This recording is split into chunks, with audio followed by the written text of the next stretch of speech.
Pikmin 4 is a fantastic game, but with it being a big Nintendo release and everything, that's not exactly surprising. But somehow, I still tend to be very skeptical about new games. It's not often I pick something up the day it releases. Nah, I'd rather wait a few months to hear that it's really good and that I totally missed out. But I was especially concerned with Pikmin 4 after playing the demo. I noticed a few things that I was worried would suck the fun out of the game. The controls felt a little confusing, there was too much dialogue, and overall too many features to keep track of. But while those issues are definitely in the full release, they hardly detract from the joy of exploring its rich and charming worlds. The satisfaction of solving puzzles and collecting treasures easily outweighs the annoyance of an occasional blunder at the hands of clunky controls, depending on how annoying the blunder is.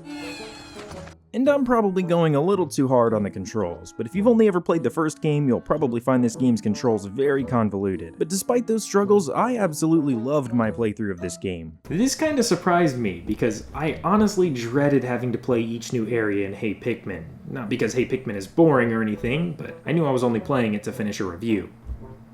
It's also kinda boring. But Pikmin 4 managed to get me excited to continue my adventure. It was the first thing on my mind in the morning. How am I gonna get that piece of treasure or navigate that cave? I think that's sort of a testament to how gripping this game is, or how addicted I am to seeing the Sparklium counter go up. That's right, Sparklium.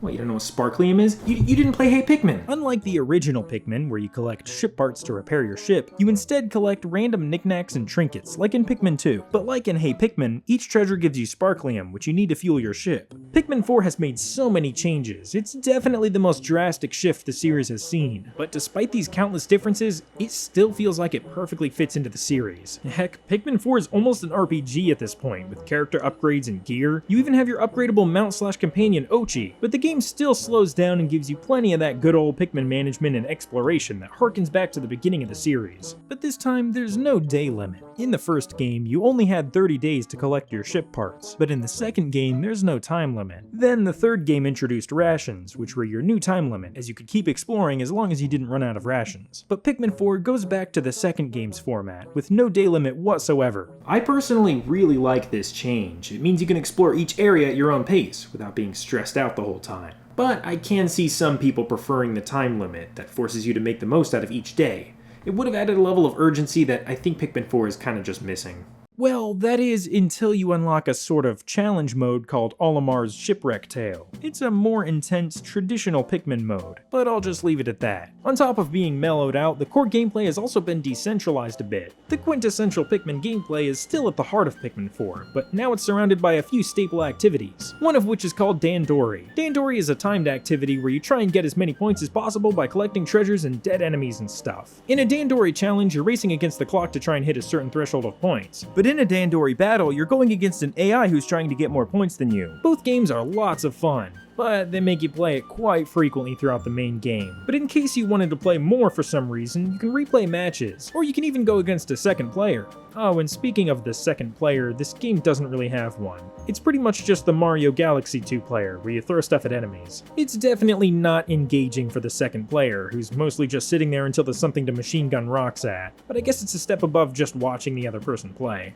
Alongside Dandori battles, you're going to be doing night expeditions. Now don't be tricked into thinking that in Pikmin 4 you can choose to not fly away at night and instead try and tough it out against more powerful enemies. That's what I thought this feature would be based on the trailer, but it's actually just a separate event that you've got to play in order to get materials you need to progress the story. It's a sort of wave defense type thing.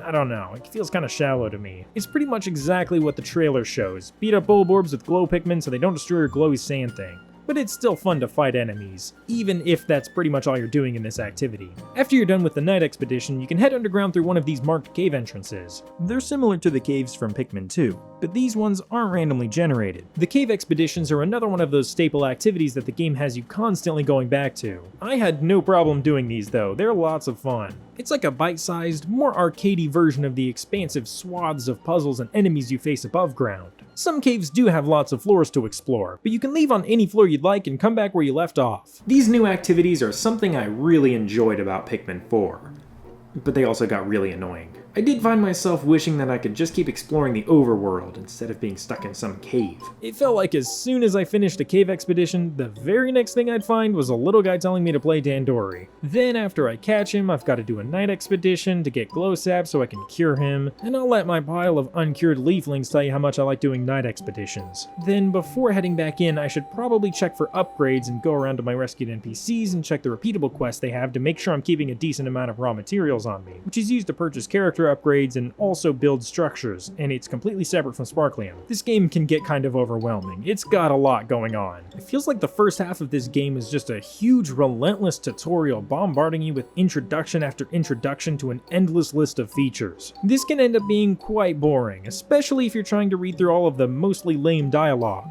In a sense, it was kind of immersive. It felt like I had to do all the boring conferences and paperwork that an actual interplanetary expedition might entail. But if you can push through those first couple hours and tackle these moves and mechanics, you'll be able to appreciate just how great all of them are. That burden of an overabundance of moving parts quickly becomes the freedom of versatility. In fact, mastering these new features is paramount to success. Managing your Pikmin is still important, but the better you can utilize your kit of gear and abilities, the easier the game will be.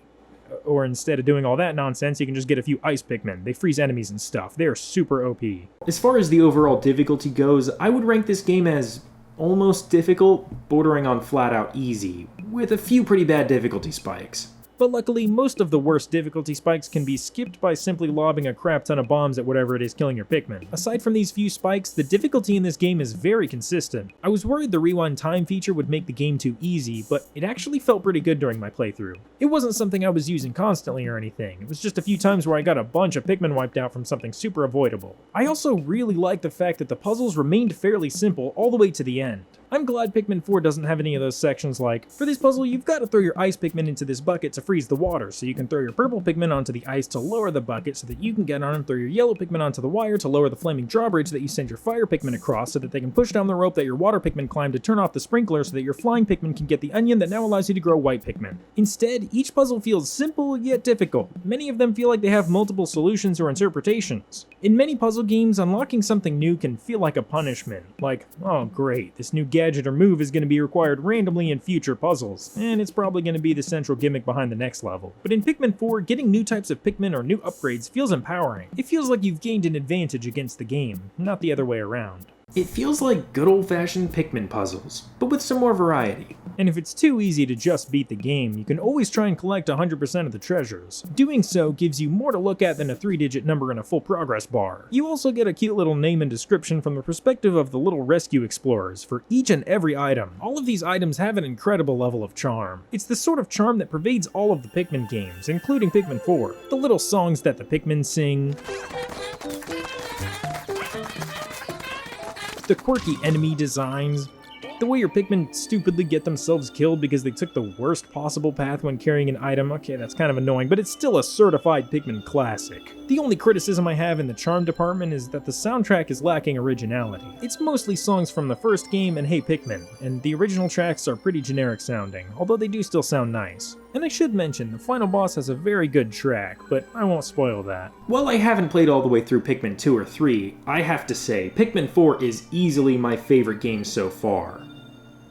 Which just means it's better than Pikmin 1, I guess. Once you get past the headache of the tutorial, you're in for an adorable adventure full of twists and turns with a satisfying ending. If I had to give this game a numbered rating, I'd probably give it a 7 or an 8. It's a fantastic game, with just a few snags, like the annoyingly long intro that might bore some people away from enjoying the good parts. But I think having too many features to play around with is a pretty good problem to have. Whether you've played every game with Pikmin in the title or you've never even heard of the other games, Pikmin 4 is a game that I absolutely recommend to those interested in a fun and challenging RTS action-packed puzzle adventure. It's a decently long game, but it doesn't feel like it drags on. I collected all but one treasure in my playthrough, which lasted about 20 hours, and there's still a good bit more that I can do on that save.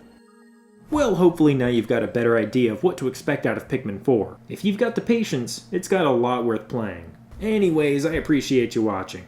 Thanks. It feels like good old-fashioned Pikmin puzzles. Jeez. It feels like good old-fashioned Pikmin puzzles. Puzzles. Pikmin puzzles. Good old-fashioned Pikmin puzzles.